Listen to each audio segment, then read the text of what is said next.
Thank you very much. So,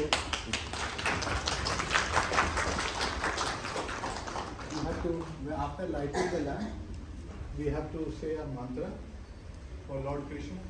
And the mantra is there in front of you. First, there is a prarthana, 2 lines, prarthana, prayer.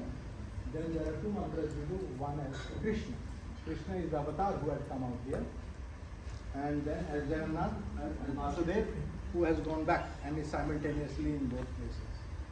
So Krishna is the avatar who came here, and Vasudev is he who is in both the places. Right, so we have to do it. So with me. Leelachala Nivasaya Nityaya Paramatmane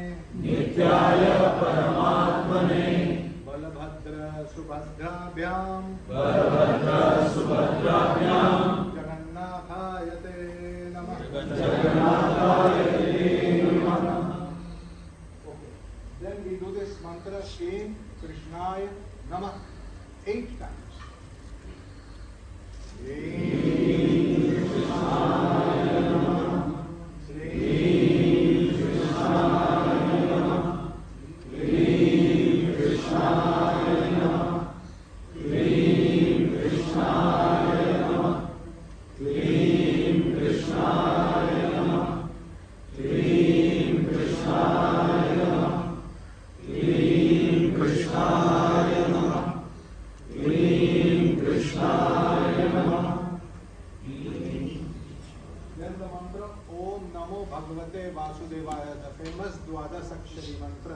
Which all kids of Puri have to do.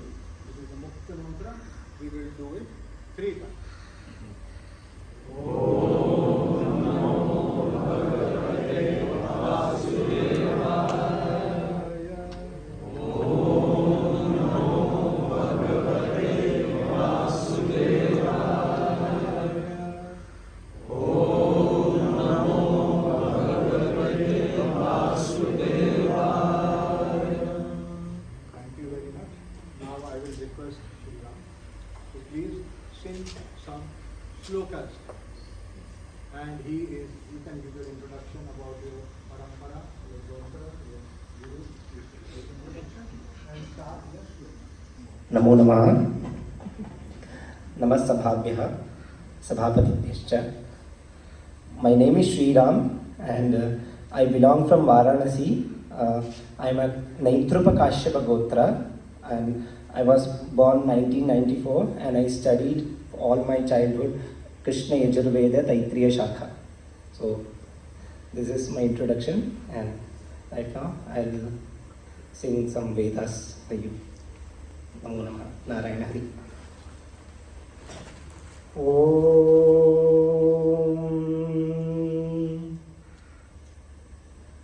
Ganana Antva Ganapati Gum Havamahe Kavim Kavinamupamashravastamam Jeshtarajam Brahmanam Brahmanaspata Anashrinvannutibhisida Sadhanam.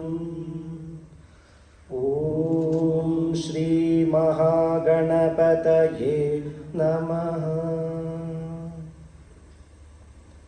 Om Sahasrashirsha Purushaha सहस्राक्षः सहस्रपात् स भूमिं विश्वतो भृत्वा अत्यतिष्ठद्दशाङ्गुलं पुरुष एवेदगुं सर्वं यद्भूतं यच्च भव्यम् उतामृतत्वस्येषानः यदन्नेनातिरोहति एतावानस्य महिमा अतो ज्यायागश्च पूरुषः पादोऽस्य विश्वाभूतानि त्रिपादस्यामृतं दिवि त्रिपादूर्ध्व उदेत् पुरुषः पादोऽस्येह भवात् पुनः ततो विश्वं व्यक्रामत् शासना नशने अभि तस्माद् जायत विराजो अधिपूरुषः स जातो अत्यरिच्यत पश्चात् भूमिमथो पुरः यत्पुरुषेण हविषा देवा यज्ञमतन्वत असन्तो अस्यासीदाज्यम् ग्रीष्म इद्मः शरद्धविः सप्तास्यासन् परिधयः त्रिसप्तसमिधः कृताः देवा यद्यज्ञन्तन्वानाः अबध्नन् पुरुषं पशुं तं यज्ञं बर्हिषि प्रोक्षन् पुरुषं जातमग्रतः तेन देवा अयजन्त साध्या ऋषयश्च ये तस्माद् यज्ञात् सर्वहुतः सम्भृतं पृषदाज्यं पशुगस्तागश्चक्रे वायव्यान् रण्यान् ग्राम्याश्च ये तस्माद् यज्ञात् सर्वहुतः ऋचः सामानि जग्गिरे छन्दागुंसि जग्गिरे तस्मात् यजुस्तस्मादजायत तस्मादश्वा अजायन्त ये केचो भयादतः गावोह जग्गिरे तस्मात् तस्माज्जाता अजावयः यत्पुरुषं व्यदधुः कतिधा व्यकल्पयन् मुखं किमस्य कौ बाहू कावूरूपादा उच्येते ब्राह्मणोऽस्य मुखमासीत् बाहुराजन्यः कृतः ऊरू तदस्य यद्वैश्यः पद्भ्यागुं शूद्रो अजायत चन्द्रमा मनसो जातः चक्षोः सूर्यो अजायत मुखादिन्द्रश्चाग्निश्च प्राणाद् वायुरजायत नाभ्या आसीदन्तरिक्षं शीर्ष्णोद्यौ समवर्तत पद्भ्यां भूमिर्दिशश्रोत्रात् तथा लोकागुम् अकल्पयन् वेदाहमेतं पुरुषं महान्तम् दित्यवर्णन्तमसस्तु पारे सर्वाणि रूपाणि विचित्य धीरः नामानि कृत्वाभिवदन् यदास्ते धाता पुरस्ताद्यमुदा जहार शक्रः प्रविद्वान् प्रदिशश्चतस्रः तमेवं विद्वानमृत इह भवति नान्यः पन्था अयनाय विद्यते यज्ञेन यज्ञमयजन्त देवाः तानि धर्माणि प्रथमान्यासन् ते हनाकं महिमानः सचन्ते यत्र पूर्वे साध्या सन्ति देवाः ॐ नमो नारायणाय अद्भ्यः सम्भूतः पृथिव्यैरसाच्च विश्वकर्मणः समवर्तताधि तस्य त्वष्टा विदधद्रूपमेति तत्पुरुषस्य विश्वमाजानमग्रे वेदाहमेतं पुरुषं महान्तम् दित्यवर्णन्तमसः परस्तात् तमेवं विद्वानमृत इह भवति नान्यः पन्था विद्यते यनाय प्रजापतिश्चरति गर्भे अन्तः अजायमानो बहुधा विजायते तस्य धीराः परिजानन्ति योनिम् मरीचीनां पदमिच्छन्ति वेधसः यो देवेभ्य आतपति यो देवानां पुरोहितः पूर्वो यो देवेभ्यो जातः नमो रुचाय ब्राह्मये रुचं ब्राह्मं जनयन्तः देवा अग्रे तदब्रुवन् यस्त्वैवं ब्राह्मणो विद्यात् तस्य देवा असन्वशे ह्रीश्च ते लक्ष्मीश्च पत्न्यो अहोरात्रे पार्श्वे नक्षत्राणि रूपम् अश्विनौ व्यात्तम् इष्टं मनिषान अमुं मनिषान सर्वं मनिषान नारायणाय विद्महे वासुदेवाय धीमहि तन्नो विष्णुः प्रचोदयात्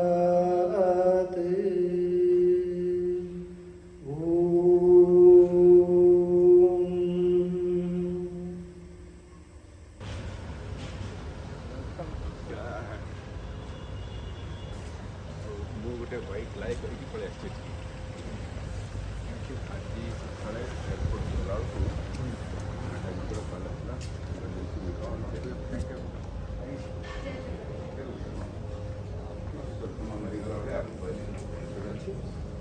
Our chief guest is here.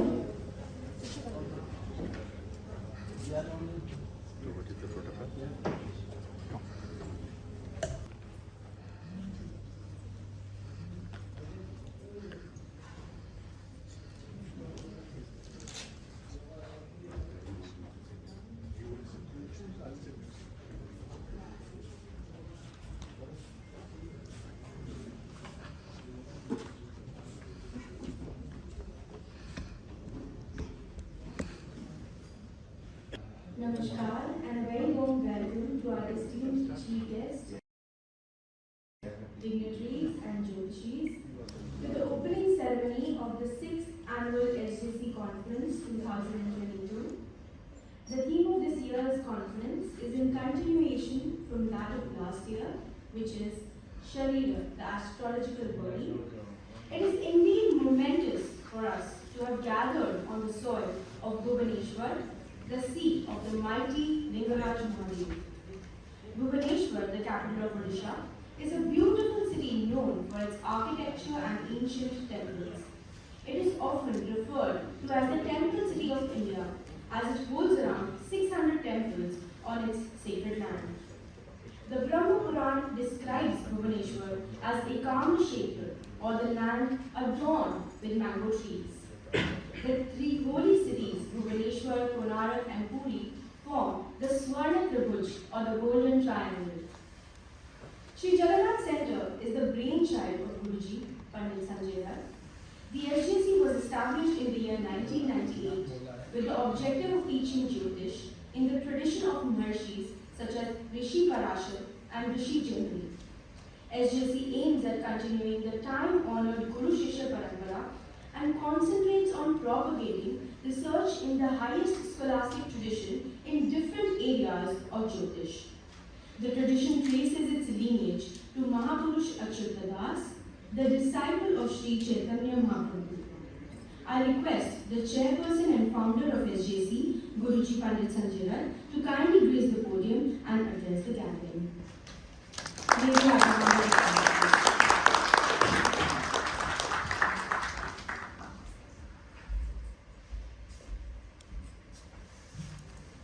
Again, namaste again to you all. We had a nice session throughout the day, and we are really, really fortunate that Shri Jai Panda is there among us today. He has had an extremely impossible schedule, and yet he has found the time to be here. I mean, it is nothing short of a miracle, because I was not even sure that he was his commitment to SJC, to Jagannath, is absolute. He was in the middle of COVID in Delhi. He encouraged us to start SJC conferences again. He was there with us for the SJC's revival, restarting. We started that in Delhi. If you remember, those of you trained, you were there. Remember that he was there? Right, his father was there, and we had a beautiful session. And once again, in spite of his tight schedule, he was in Nagpur. God knows how many flights he changed. He was here, and he was supposed to be in Delhi, and he has made it here. So I am not going to waste time. You all have heard me so many times. I will just thank him on behalf of the entire fraternity of Shri Jagannath Center. That thank you once again very, very much for making it here, for bringing a new life to SJC. And we are hoping that by your support, your grace, one day, it is a dream, like Freedom said 25 years back when he stayed in Puri, one day will come when there will be a great leader who will support us, and we will be able to have a little institute of our own in Odisha. So with these words, I welcome Shri Jai Panda to come and share his mind with you. Thank you.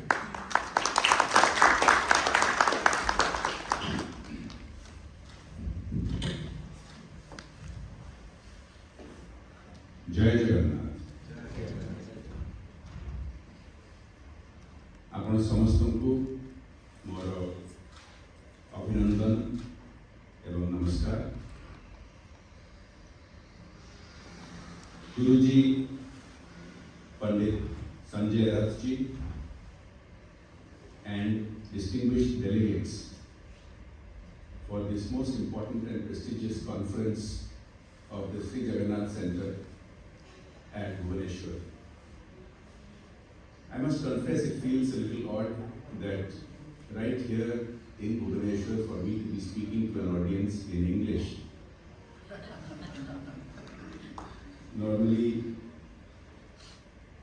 I speak quite a bit being in public life in Odisha, and normally of course I speak in Korea.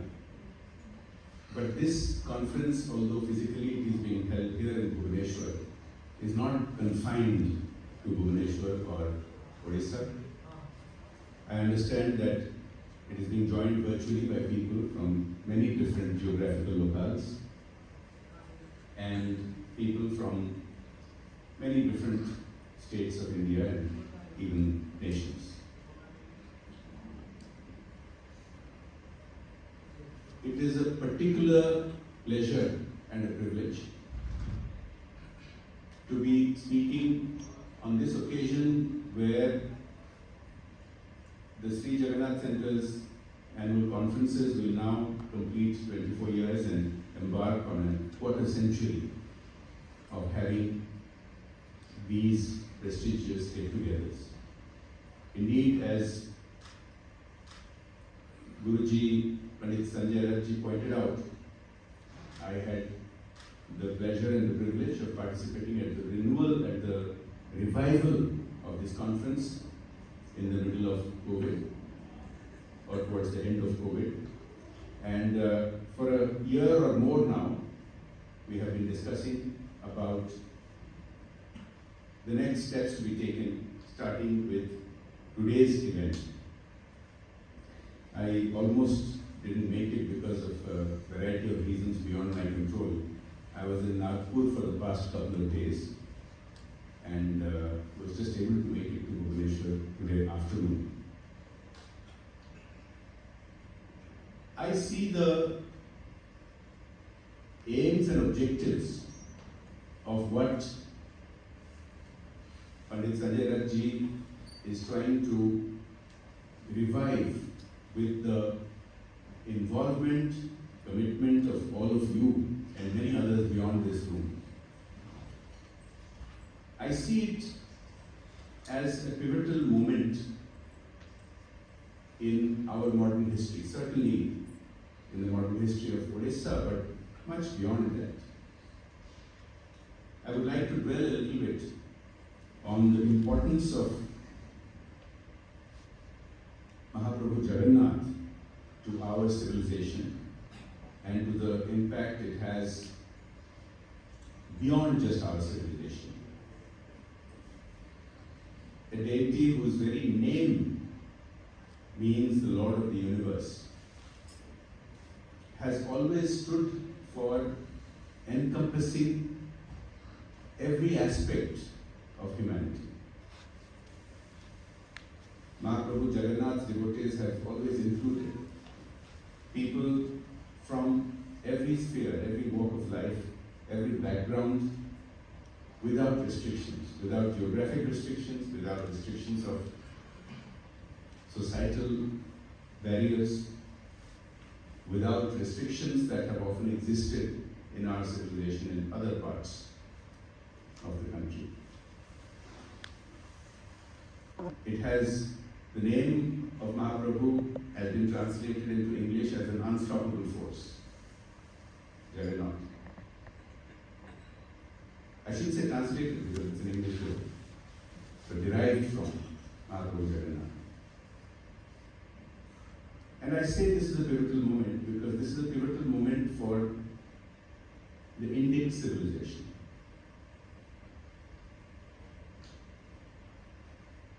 One of the oldest gatherings of people anywhere in the world. One of the oldest civilizations that has continued unbroken. You've had many other great world civilizations where we go and see archaeological ruins to see the greatness that they once had. And yes, we can do that here as well. Not far from here, we can see many archaeological gems that are world-renowned and ought to have many more visitors to understand the past. But this is a civilization that never broke. It has continued. And if you go to another part of this city itself, you will see a city that has had a history that goes back millennia. It is a history steeped with stories of courage, valor, destruction, revival, renewal. This ancient Indian civilization, and I don't mean just Odisha, was one that always searched for knowledge and searched for truth. For thousands of years, people from all over the world came to India and indeed to Odisha in search of fame, in search of fortune, in search of knowledge, and in search of enlightenment. And you can find all of these things in the archaeological ruins. You'll find the ruins of thousands of years old monasteries where scholars used to come. You can see their dormitories. You can see their lecture halls. Just like we are here in a lecture hall, people used to do the same not far from here, an hour's driving distance, 1,000 years ago, 1,500 years ago, 2,000 years ago. India has seen many vicissitudes. Our civilization has seen many bumps along the road. But there is a renaissance taking place. That renaissance is partly in the material world. Today you see a transformation in the nation which really comes after many centuries of domination, of being conquered, of being ruled, of a post-colonial diffident mindset, where for many decades, even after we gained the right to govern ourselves, we in India did not have the confidence to believe that we could equip ourselves as well as anybody else anywhere else on earth. Materially, we protected our economy. Physically, we restricted both people coming to India and people going out of India. And we did the unthinkable. We even put restraints on scholars seeking knowledge, which went against our ancient traditions. All that has been changed. On the material front, just in the recent few years, India has turned around from a country that used to have a begging bowl out for its basic needs, especially in times of crisis, to becoming a nation today which is not only able to help its own 1.4 billion people in the time of the biggest pandemic that the world has seen in at least a century, but also helping scores of other nations. Just 2.5 years ago, very few people around the world would have believed that India would develop and run the biggest vaccination campaign in the history of humankind in the shortest time.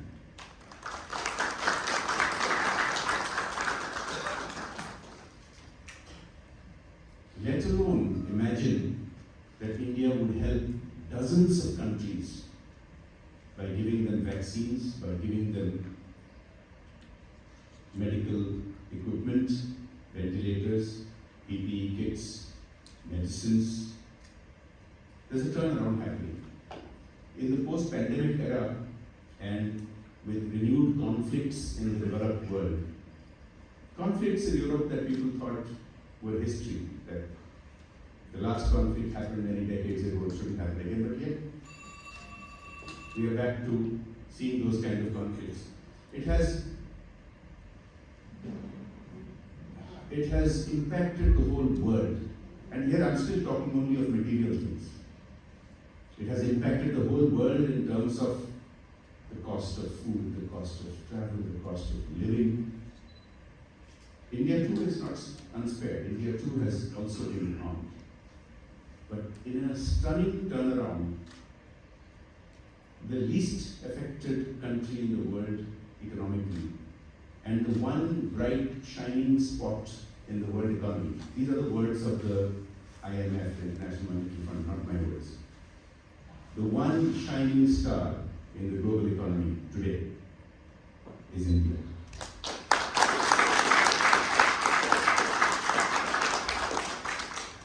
But the material is, for all of us human beings to understand the importance of what I've just said is that this economic or material issues that I've talked about is relevant because people need to eat, people need to have a place to live, shelter over their heads, they need to be able to travel, to congregate like we have all today. But of course, that's not what life is all about. That's just the basic, necessary but not sufficient condition of the fulsomeness of life. Life has a meaning that goes far beyond the material, far beyond the basic sustenance of our day-to-day needs. And the Indic civilization, which has been searching for it for thousands of years, is again rekindled. As I said, it had never been broken. There was always a continuous thread over many millennia in this search for knowledge, in this search for enlightenment, in this search for wisdom. And the concept that India, which used to be what is called in Indian languages as a Vishwaguru, as a place where people used to come, which I mentioned earlier, for all these objectives and aims, is happening again. The material progress is a necessary, but not sufficient condition for that. So we have today yoga, which is practiced in virtually every country in the world. Now, there are many variations of it which have been developed, and people in different countries add to it. The origins and the continuing evolution of yoga and meditation have its roots in India, and not just its roots, but the ongoing development. Now, when it comes to meditation, which is a part of yoga, but also much beyond,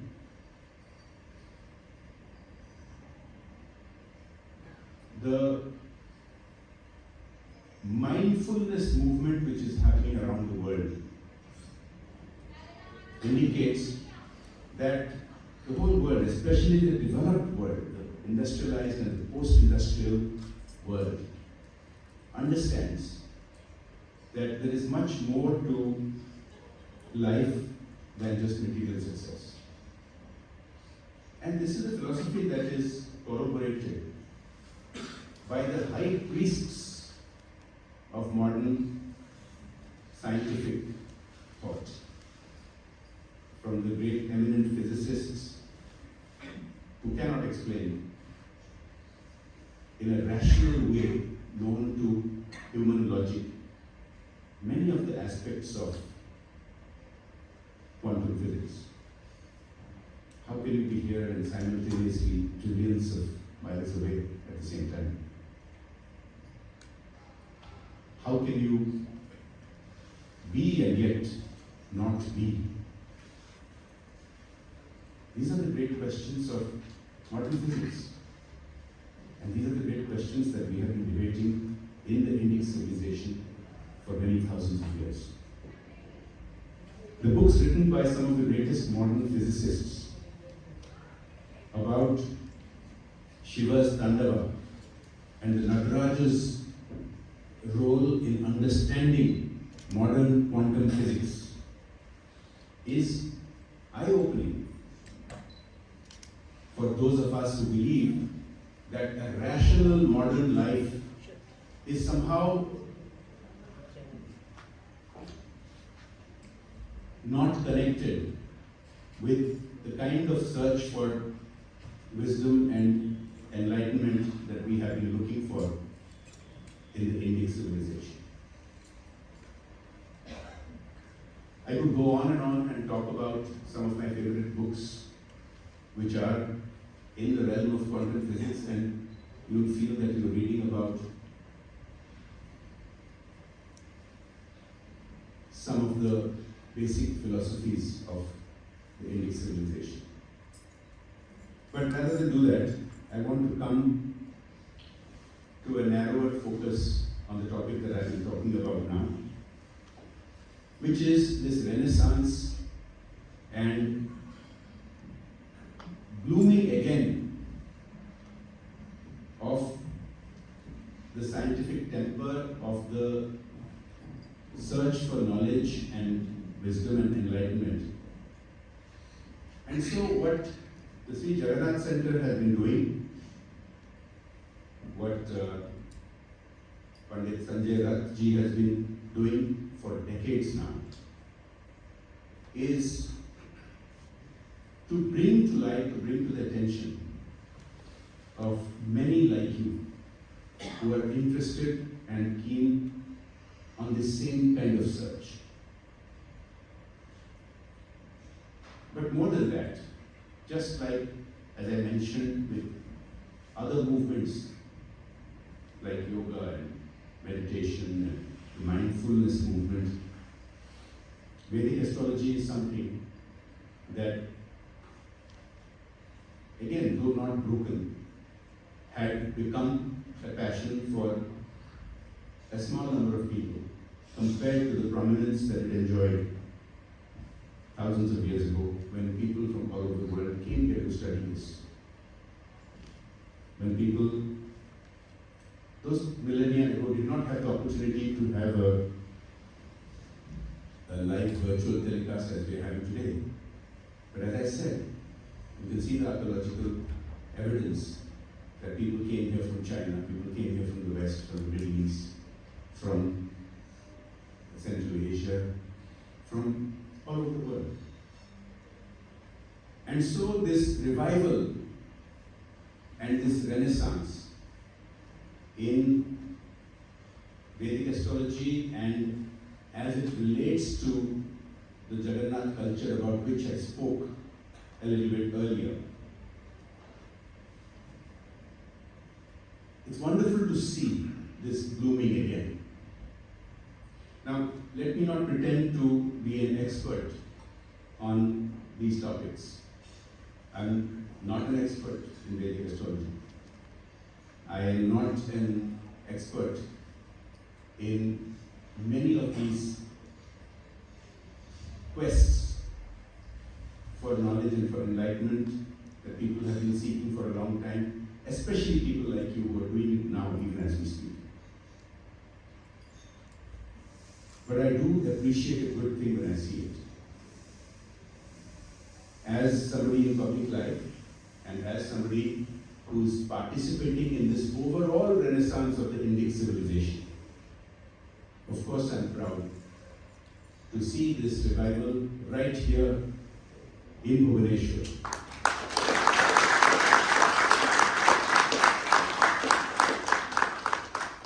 Right here in Odisha. And I believe the influence of Mahaprabhu Jagannath, which can be seen in stark contrast even to other parts of the Indic civilization in modern India, the unity that I talked about, the oneness with the universe philosophy, where one and all are welcome. Mahaprabhu Jagannath, as you all know, represents both the most ancient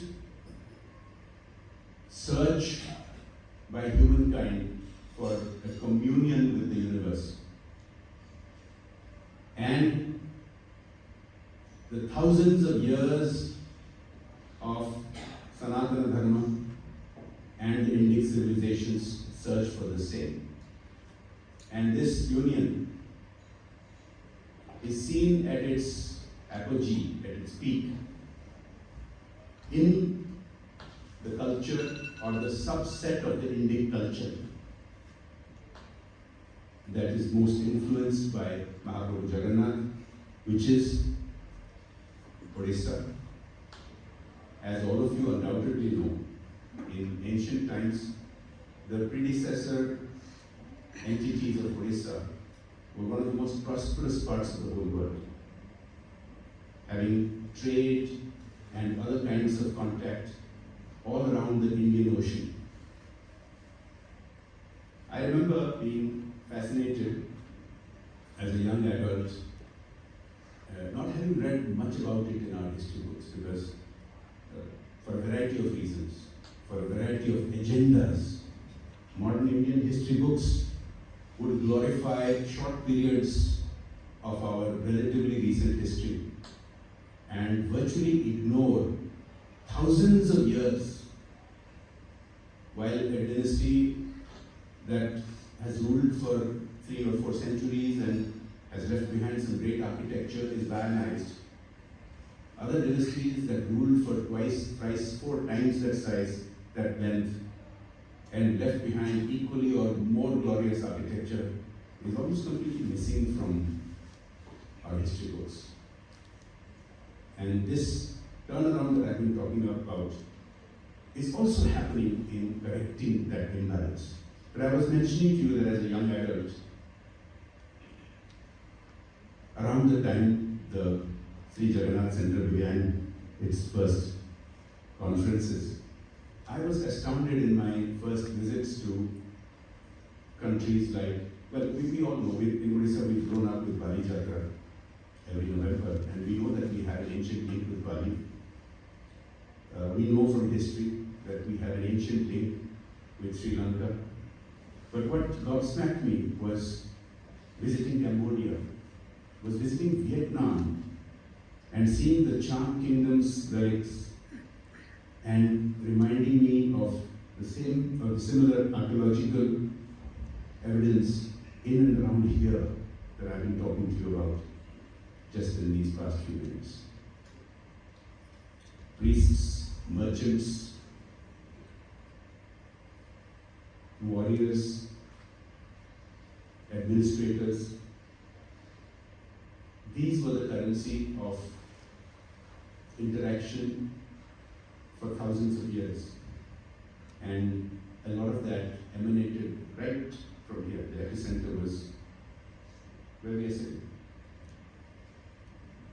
Just a 25-minute drive from here to Sisupalgarh, and you see the remnants of part of that civilization.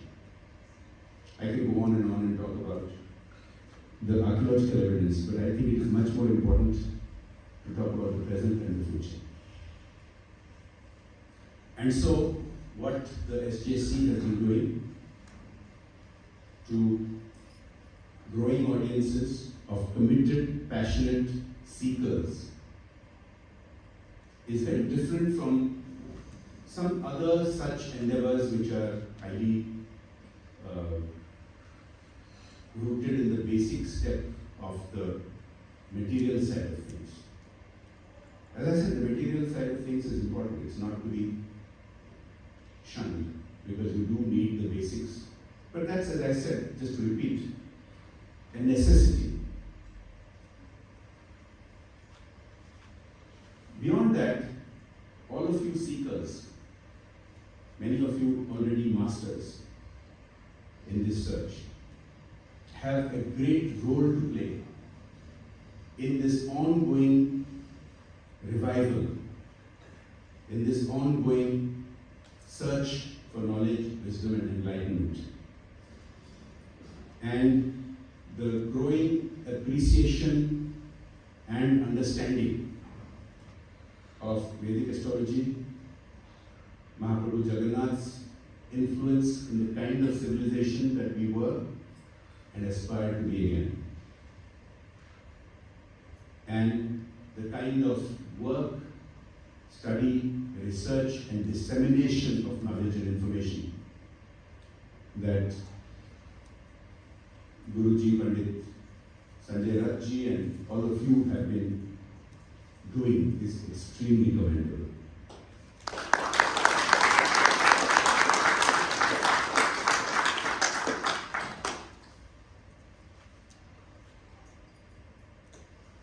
There is really not that much more that I can add that would be of interest or use to this audience, because like I said, you are an audience of seekers of various levels of achieving what you have been seeking. I am but a novice, but with an appreciation for this transformation that is ongoing. In my role as a public personality, when I see this transformation, of course it fills me with pride. As somebody born in this civilization, grown up here, also having lived in other countries, also having lived in our own vast and very diverse country, of course I'm filled with pride to see this renaissance, but it's not just pride, because just pride, I think, would be counterproductive. To recognize that truly the doors are opening again is something that brings about great humility, because I recognize in working in policy in the public arena in India how much we had lost by closing those doors. Whether those doors were closed by others who came in and took control of our civilization, even if they didn't manage to break it, but they did take control. Or whether those doors remained closed by we ourselves, even when we had shrugged off the yoke of rule of others, because we had lost our confidence, because we had lost the understanding that although there is much to admire in modern science, modern technology, and the development that many nations have shown in the last few hundred years, there is much to admire. But it should not be at the cost of thinking that what the Indic civilization achieved for thousands of years, both materially as well as in knowledge and spiritually, has an immense benefit to humankind that is being rediscovered not just by us, but around the world. If you look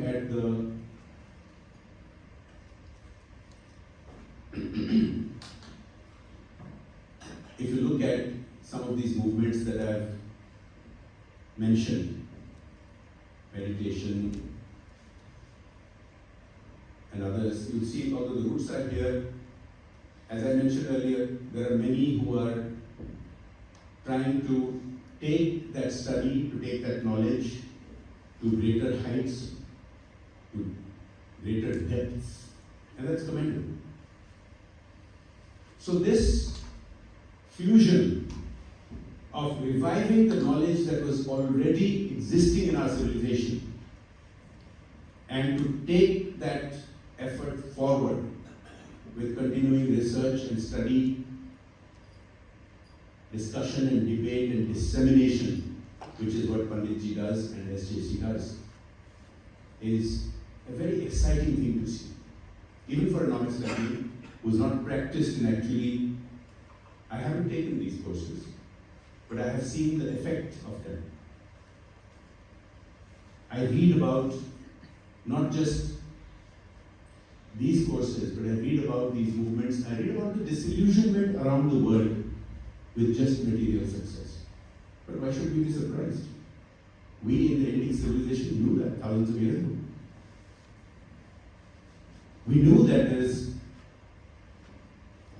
nothing wrong with material success. But that's not the be-all and end-all of human existence. We knew that material success is necessary, but it is not a sufficient condition of humanity. We had a well-understood concept of the phases of a human being's life. A student, a householder, somebody who succeeds materially, and then also somebody who keeps seeking knowledge, and somebody who ultimately gives it all up. Because the material success is as I said, not the be all and the end all. It is just the first step. So, when people look at some of the asceticism, you see today in modern India, many people who are in the prime of their lives, you'll see, give up their material life and become hermits or ascetics in the search for truth. As many millions before them have done for thousands of years. And when I meet friends from abroad and they see this, they get quite stunned. Why would a billionaire stockbroker suddenly give it all up and go in search of knowledge to the mountains?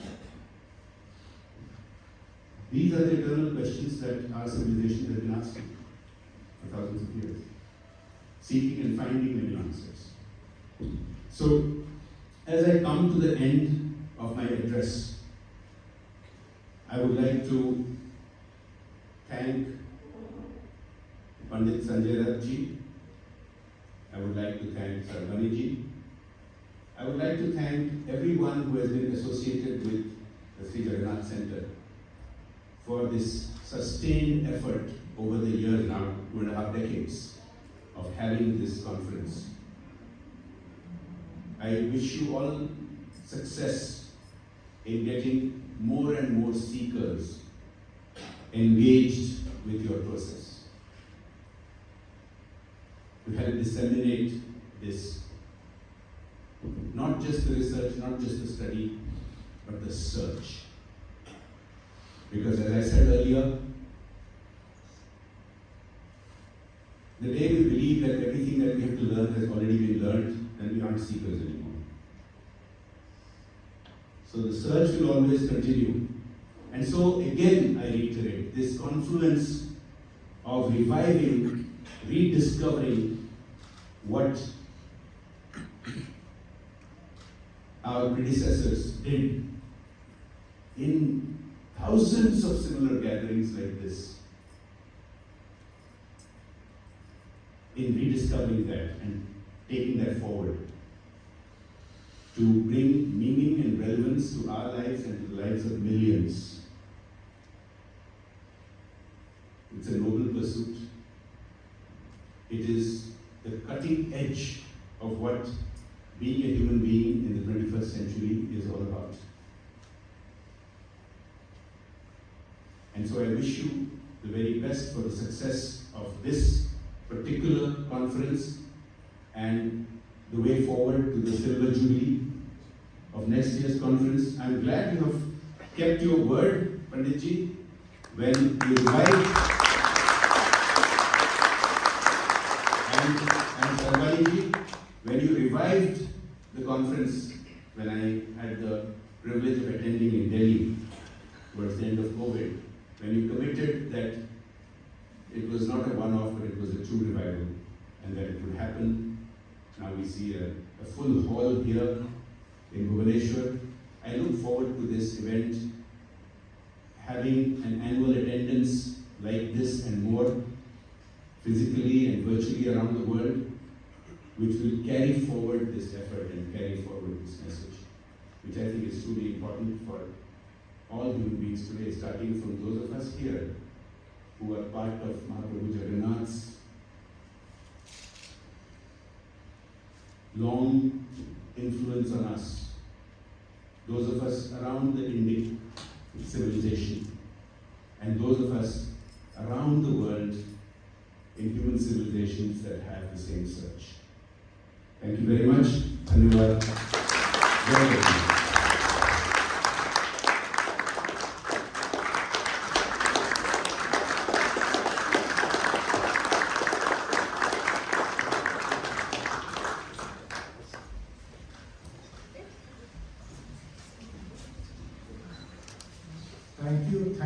Thank you. We don't have words. That was such an inspiring speech. You will all agree, right?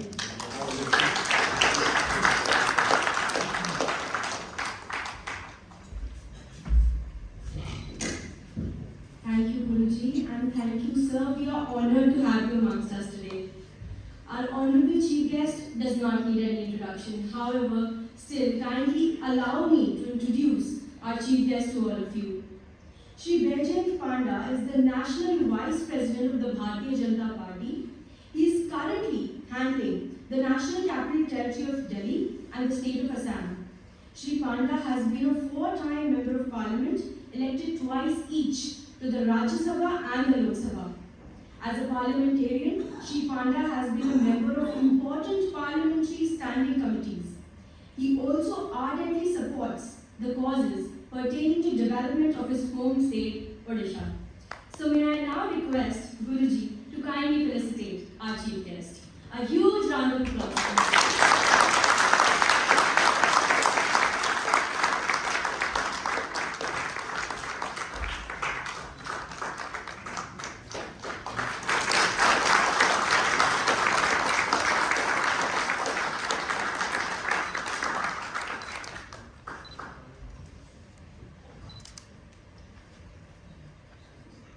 With this, we come to the culmination of the opening ceremony.